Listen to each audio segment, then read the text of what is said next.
I've lost my concept that I'm the concept of talking to actual people a little bit. Hopefully I can get it back, and hopefully I can still be authentic.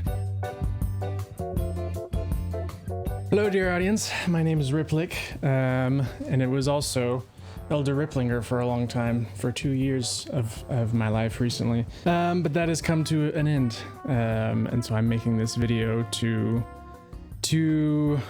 announce that I'm going to be making videos again, and just sort of give some departing thoughts. And then also after that, I think I'll announce what I'm doing with the channel, so you can skip to this time code to do that if you want.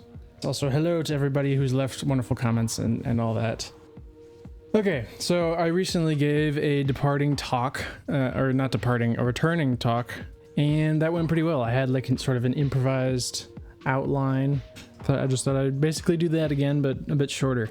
So I've been on a church for the mission for the Church of Jesus Christ of Latter-day Saints, but it wasn't a teaching mission. I didn't go knocking on doors, and when I applied to go on a mission, it was my choice to go on a mission. I didn't know that service missions actually existed. I was evaluated for my ADHD and was asked if I wanted to go on a service mission, or I would be willing.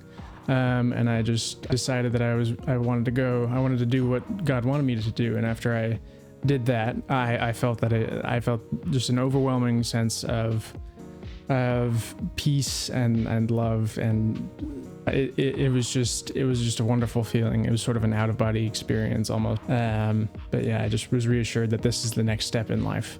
My service mission consisted of me getting a thick packet of options at the beginning of my mission, of all these charitable organizations that I could go volunteer at.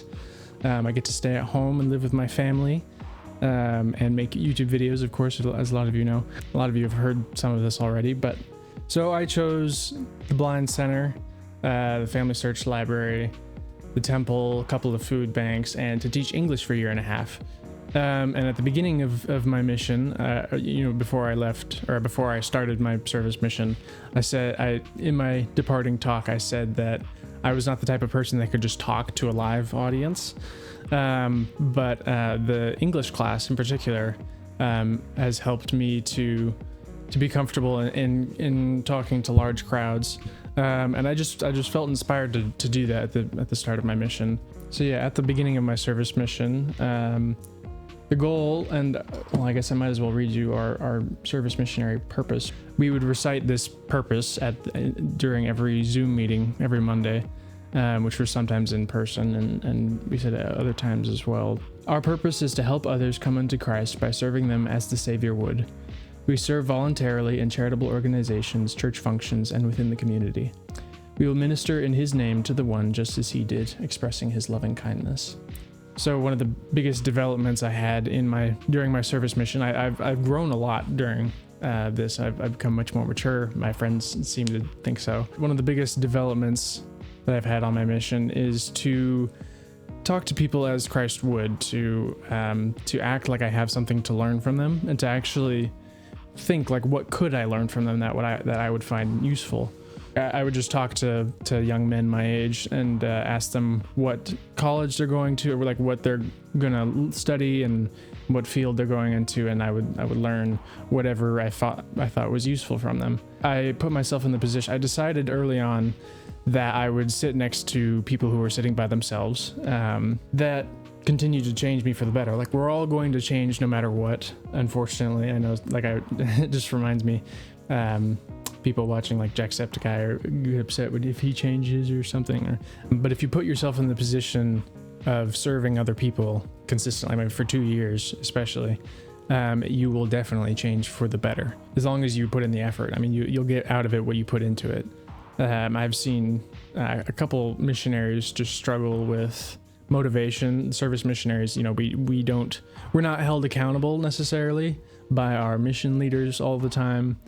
If our service assignment, the people working at the places where we volunteer, tell our mission leaders that we're like being late or not showing up or something, then we can maybe be held accountable. But we have to motivate ourselves.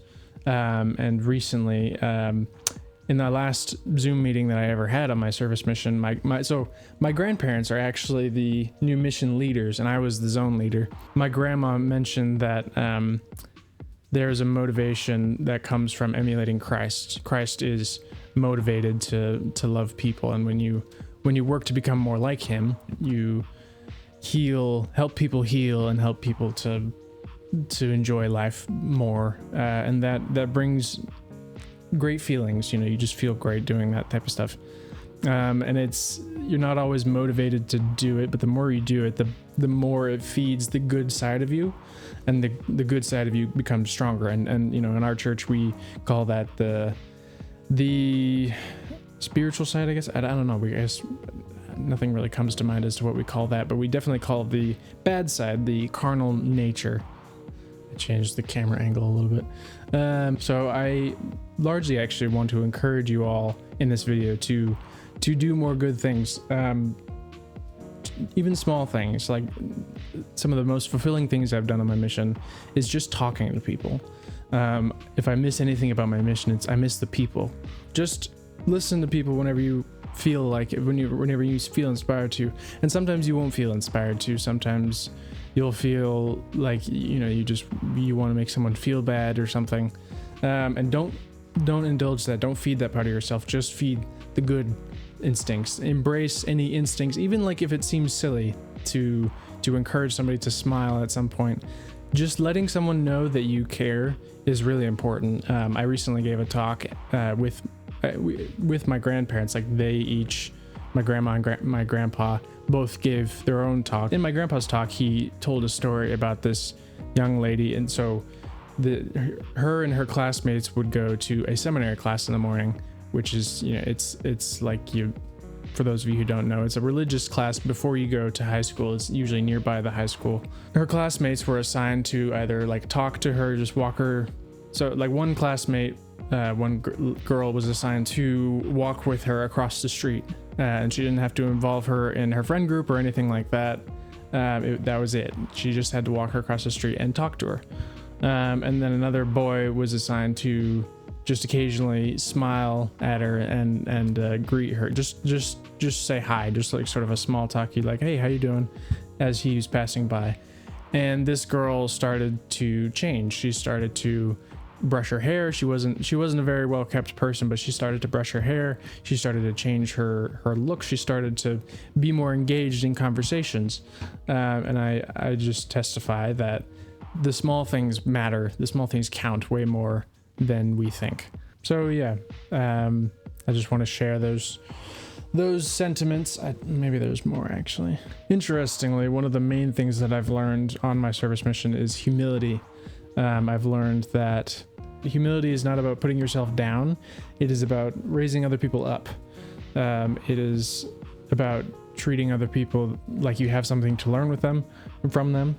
But also something interesting to go along with that is that pride is not just about thinking that you're better than other people. It can also be about thinking that other people can be better than you, and that it's competitive. One of the best ways I've heard it described is that pride is competitive. So if you get caught up in pride, you can just think that you're worthless and you're not worth anybody's time. You're not of any help to anybody, and you just, Satan influences you to stop giving to people, to stop thinking that you're worth something, and potentially encourages you to do things that you would regret, and that people around you might regret as well.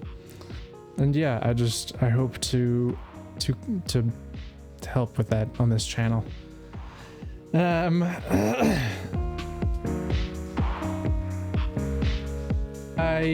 plan. I'm sorry. I had so many other different videos. For those of you who watch Rain World, sorry I let it hang for so long. I'm going to finish Rain World, I swear.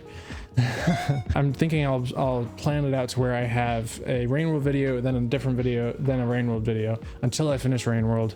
And yeah, I'll do series like that. That's how Jacksepticeye did it. I think it's a good strategy. It's a good strategy. Anyway, what other plans do I have? I need to tell you guys, I'm going to college in the winter. In January, and maybe community college. And I'm gonna get a job before I go. I'll be uploading videos, but I won't have all the free time in the world, so we'll see how that goes. I can't promise any sort of schedule at the moment. I'm thinking though, once I'm done with college, that I'll actually potentially go to like a video a day. I'll do a lot more videos. Hello everybody, just something I wanted to add on to the video that I forgot about. So I originally wasn't planning on going to college at all. I just wanted to make videos and get a job and pay for the bills till I could make money off of YouTube, hopefully.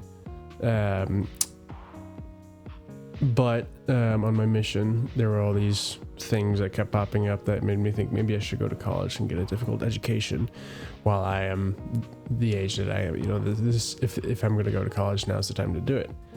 And my mission president actually sort of confirmed that to me, that I should get a difficult education, because he told me that God loves effort. You know, he told me about him and his son and how they got college educations, and even though they didn't, like his son got educated in something he ended up not using anyway, but it just opened more doors for him.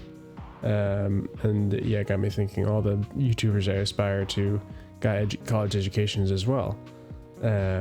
So yeah, I think in this life, if you don't pick something difficult will pick you. I think we have to earn success in this life. I think, you know, one of the lessons, we come here to this earth to learn lessons.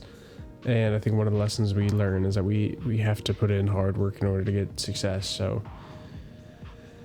you either challenge yourself or get challenged with challenging things. Yeah, I'll get better at talking someday, I promise. All right. Hello everybody, and bye-bye. Oh. And I'm gonna play Squirrel with a Gun soon. It's so cool. In the middle of my mission, I was deciding that I would stop making videos or slow down making videos, and then Squirrel with a Gun came up. It was like, it wasn't clear when the game was going to come out, and so I just sort of, I don't know if I prayed about it. I just hoped that the game would come out after my mission is done, so that I could hop on it. And it has. It's very nice that, and so I need to record that like today or something. Anyway, I hope this video isn't too long. I wish you all well. There's still like little flickers that I can see. I can feel somebody watching, but I don't know. I'm gonna get back into the swing of it. I hope you enjoyed this video. Adios. What do I say? I don't want to say I love you at every video, because if I don't feel it in the moment, it can feel contrived, and just saying every video makes it repetitive anyway and lose meaning. We'll see how it goes. Whatever. Love you. Bye.